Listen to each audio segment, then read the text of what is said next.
Hello and welcome to the New York Farm Bureau's weekly news bite, bringing you the latest news from the New York State agriculture world. Welcome to New York Farm Bureau's News Bites. I'm Steve Ammerman, Director of Communications for New York Farm Bureau. We just wrapped up our Future of Agriculture Summit. It was a wide-ranging look at the challenges and opportunities confronting agriculture in the state. We brought together a diverse group of commodities in Syracuse for the summit. We also included state and county Farm Bureau leaders, members of New York Farm Bureau's Commodity and Issues Committees, our Ag Alliance members, agribusinesses, and policymakers. In all, more than 120 people filled the hotel banquet room to discuss four major topics: affordability and access to labor, climate change, urban outreach, and applied research and education. There were expert panel presentations for each of these topics, followed by roundtable discussions, giving participants the chance to talk about what they heard and brainstorm solutions. Today on News Bites, we will explore a couple of those areas: applied research, especially as it relates to a changing climate that's impacting our farms, as well as the need for greater agricultural education in New York. We're going to kick things off with Julie Suarez. She's the Associate Dean of Land Grant Affairs at Cornell's College of Agriculture and Life Sciences, which is our state's land-grant university.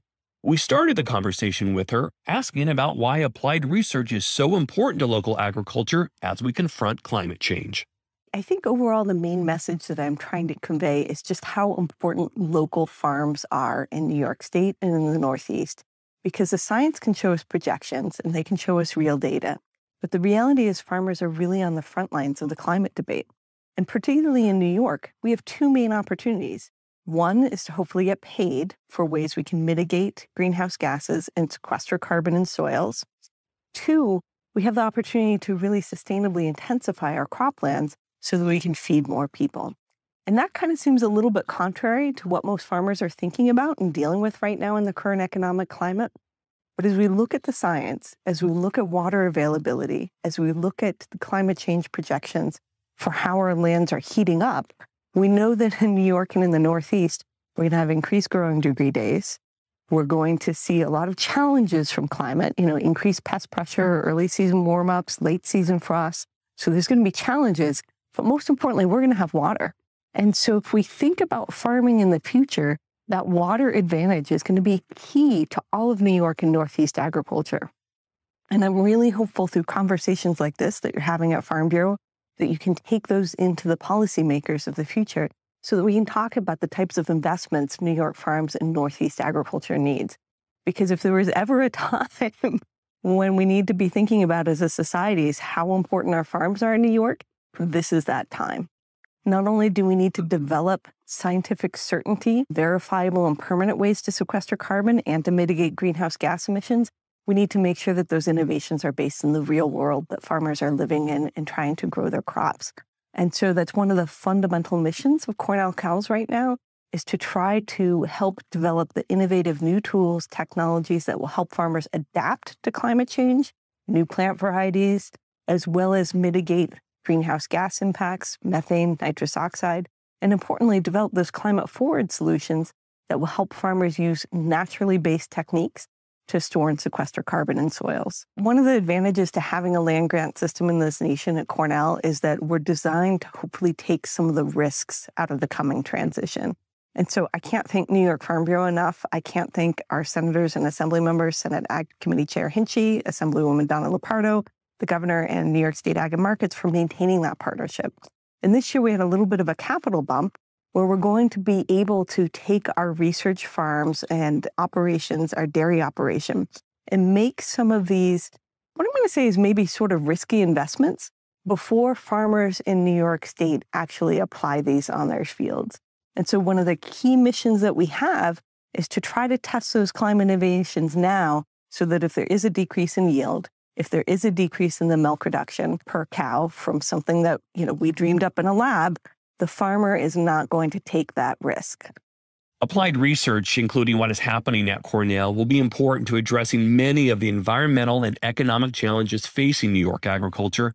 But what also will be important for our state's university system is helping to develop a skilled workforce to fill important jobs on farms and in agribusinesses. Earlier in the day, Julie talked about how students interested in ag are changing, giving farmers in the room some important words to think about.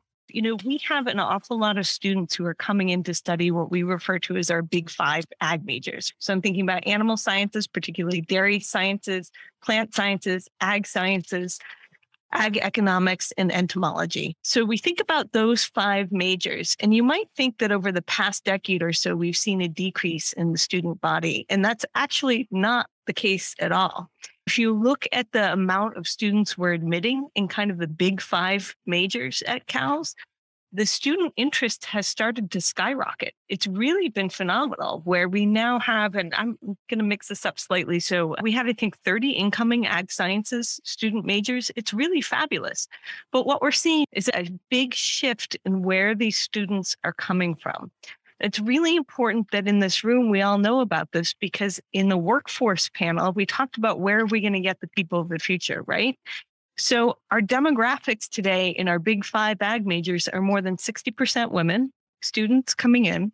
We see about 44% what we'd refer to as underrepresented minority students, so people of color primarily coming into our college, again, in the big five ag majors. And we see a tremendous, and I don't have a percentage for you on this, I'm sorry, but the percentage has really shifted, where we're seeing a tremendous amount of students coming to us from urban places, from suburban places, and not just from having grown up on a family farm. And why does that matter? So here's my plea. It matters because while the students come to us and we can educate them, we're concerned that as a college, we're not doing a better job of making sure that these students stay in New York and are embedded in the farm community and take the jobs, take on the farming and the agribusiness positions in the future. And we're not going to be able to keep them here if we don't have a little bit of help from our industry partners. And so my plea is that perhaps an outcome of this wonderful discussion we're having is to figure out a way to do more internships for students who come into our college, who come into Cobleskill, who come into Morrisville. It doesn't need to be a Cal specific thing, who come into our colleges without having farm or rural backgrounds or ag business backgrounds. Because we don't do a better job of welcoming and figuring out how they can get that experiential learning in that internships, they're not going to stay in New York, or they're not possibly going to pick an agricultural career field.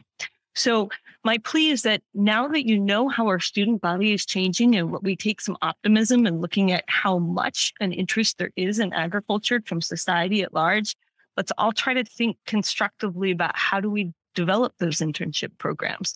And they're going to need to be paid, and they're going to need to have a lot of patience, because frequently you'd be working with a student who's never driven a tractor before, or may or may not have been in a barn.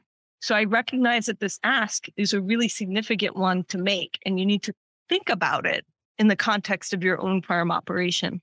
But it would be really wonderful if we can have some follow-up conversations about how to get more of our students, more of Cobleskill students, more of Morrisville students actually working on your farms and ag businesses in the summer. But it isn't just the college students we need to think about. The summit addressed the big picture of ag education, going all the way to our elementary school students. Julie Suarez was joined by Tara Berescik Burke, the president of the New York State Association of Agricultural Educators and an ag teacher at Tri-Valley Central School in Sullivan County. Tara said one of the challenges facing ag education is the need for more ag teachers. She spoke about that during her panel discussion. The first challenge that we identified was the limited scope. Approximately 250 schools in the state of New York currently have agricultural education programs, and that's about 51% of rural schools and about 10% of urban schools. It is increasing, and that's been great. We went from 6% to 10% in our urban settings, but that's a major impact when you think about we're only reaching 10% of our schools, and most of those schools are in your middle school and your high school level. One of the things that we're looking at is trying to reach down, going into elementary school-based programs. We also have state funding, tremendous state funding in order to increase our programs. And we have an urban agricultural education specialist who's now specifically working down in the 5 boroughs for New York City in order to increase programs that are there. COVID, we've heard it repeatedly, has been a major impact on education.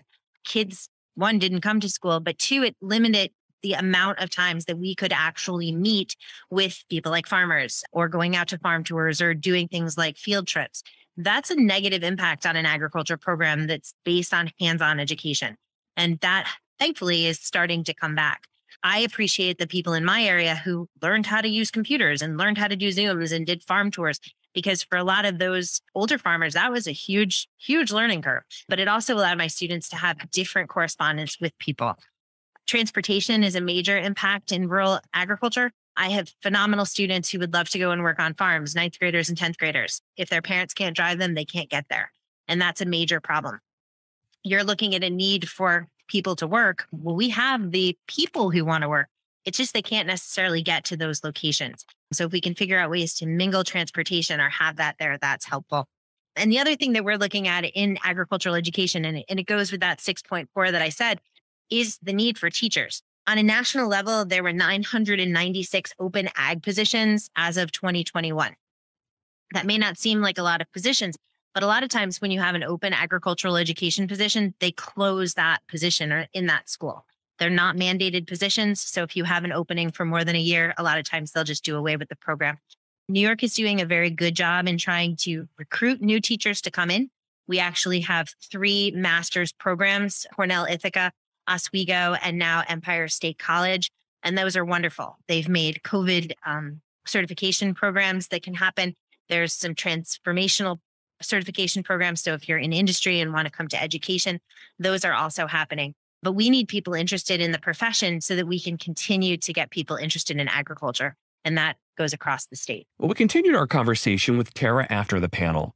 We wanted to further explore the growing interest young people have about agriculture and what will engage the students to want to learn more and perhaps pursue a career in farming. Here's that part of the conversation. We've been blessed from the government to be funded. We have a group called Agricultural Education Outreach, and they do a lot of our recruitment and retention. Part of it's the need to educate people about where their food and fiber is coming from. But the fact that there's funding out there to start programs is a big thing. When we start looking at programs in the state, it's a need to have science-based education.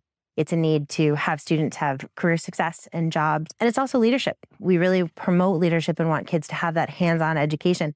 And all of that is included in an agricultural education program. We may not be able to get kids directly into jobs, but we can get them the hands-on experiences to find future educations or find internships so that they can then get those jobs in the future. And some of our students go on to college, some don't, some go into military service because they see the importance of leadership and service. But we really promote that idea of being a community supporter, whether it's part of your career or if it's part of something else.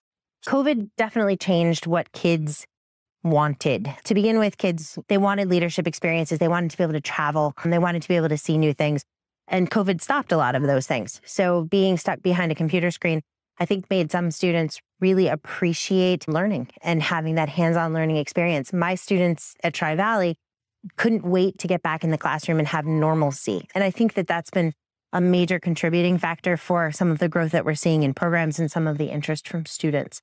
Kids want to know what's going to happen in their lives. And unfortunately, COVID, that was one of the first things COVID eliminated for them. But now what we're looking at is kids also have discovered, some have discovered that they like being outside. They were trapped inside because of restrictions. And now they might hike or explore nature or work on a farm. Some of my students who I really and truly thought would go on in like computer science have started working on local farms or with the DEP. And that was so that they could get out of their house. They were going stir crazy. What I've also seen with kids is that now they're begging for leadership opportunities. They really want to be servant leaders. They want to support other people. They want to spend time with other people. That being stuck behind a computer screen made it so that they appreciate people more. And that's a wonderful thing to see because it wasn't the case. You know, being in your phone like this all the time kind of limits your interaction with people. Where I live, I'm in Sullivan County, and Ulster County has a lot of agritourism.